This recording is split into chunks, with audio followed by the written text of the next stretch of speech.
What's going on, guys? We're back here for another interview. We're with Coach Matthew Scott from Clinton Prairie. Coach, you went 22-8 last year, lost in the semi-state to Couts. I was at the game. It was a great game. You returned 7 starters and 6 arms. So kind of tell me what you got coming back. I know a guy that we really like a lot, Kai Jacobs. We've seen him kind of grow up. Great, reliable player. Just talk to me about him a little bit. Yeah, so Kai's committed to Rose Holman. So he committed a couple weeks ago, maybe a couple months ago. Really, really solid player. You kind of look at him, you see a kid who's maybe 5'8", 5'9", and doesn't really have the physical build that you really look for a lot, and you know that. But a baseball guy, but he's kind of the David Eckstein. He's a smaller player, a lot of energy. Started hitting from the left side a little bit last year. Really quick on the base pass, and I mean he's got some of the quickest feet that I've ever coached in the middle infield. I mean he's super smooth.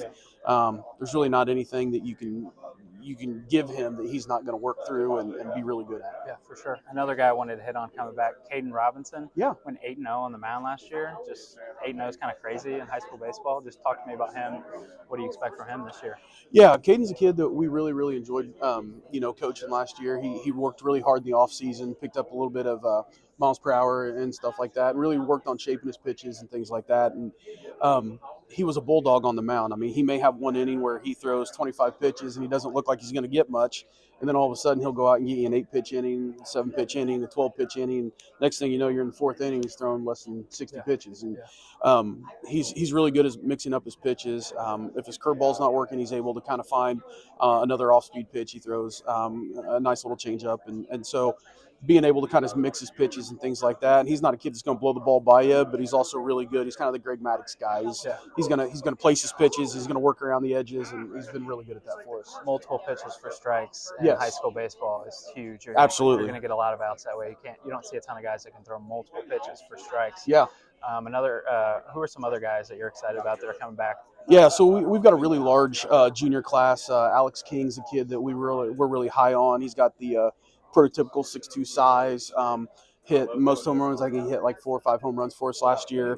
Plays center field, can also play a little bit of first base, but he's going to pitch for us a little bit this year. He's ramping it up. He's sitting mid to upper 80s right now. Just kind of feeling he's becoming a pitcher. He was a thrower. Now he's starting to become a pitcher, trying to understand his repertoire and things like that. Another junior we're really excited about is Jackson Price.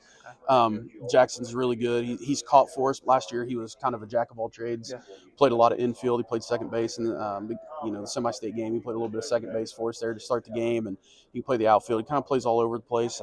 We really like him at third base. He's kind of a twitchy kid. Like he's not gonna blow you away again with his size. We're not real tall or strong or anything like that, but we got a ton of athletes and we're really quick, and that's one thing that Jackson really has is he's a pretty quick kid. He plays corner on the football team, things like that. And then the Harshbarger brothers, Wyatt and Luke. Wyatt's kind of a second baseman. He play a little middle infield, and then Luke's an outfielder. Both of those guys will pitch for us a little bit. They play really solid at their positions.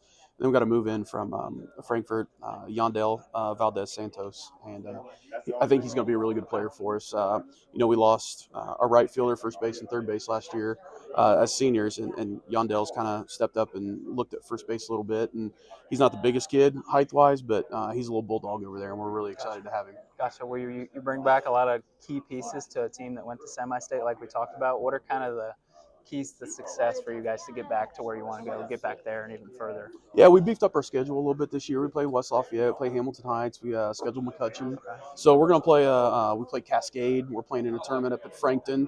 So we kind of put on our plate a little bit more than what we had in the past. I mean, yeah, we played some teams that we think we're going to be able to compete with, and we may not win the game, but we're going to learn something about ourselves while we're playing. And then it's about being able to stay healthy and just kind of work within the framework of the season, right? I mean, you're going to get bumps and bruises and things like that. You play 26, 28 games in a season, you're playing it in a 2-month stretch. You really try to, limit the amount of innings in kids and kind of keep them fresh for, as you get deeper into the postseason. Yeah, playing a tough schedule is huge, and I know it pays dividends as tournament time comes around. One last question for you. So when somebody comes to a Clinton Prairie game, what do you want them to walk away and kind of say about how your team plays and carries himself and kind of reflects on your program? Yeah, so the first thing I want people to think of, or when they leave, they think is, man, those kids played hard. Like there's never going to be a play that we're going to take off. There's never going to be a situation where we're not prepared for.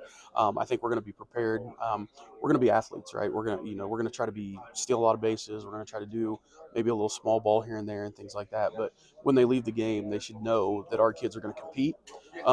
They're not going to take any breaks. They're going to. I mean, it's going to be full gas or no brakes type thing, and we're going to try to push the envelope a little bit, and hopefully sometimes that's going to burn us and other times it's going to help us, right? So I just hope that people think, and then we're gentlemen off the field. We want to make sure that we're doing the things, we're cleaning up after ourselves. We're making sure that as we walk out of the gates, our shirts are still tucked in, we've got our spikes still on, and we don't do any of that stuff until we get off the bus, because we look like a team getting off the bus. We're going to look like a team getting on the bus. Yep, that's huge, and I got that feeling you guys played hard till the very end in the semi-state game versus Couts, and I can't say enough about seeing you guys in that one game. So we appreciate you doing this for us, Coach, and we Absolutely. wish you luck in the spring. Thank Absolutely. you, Coach. Thanks. Cool.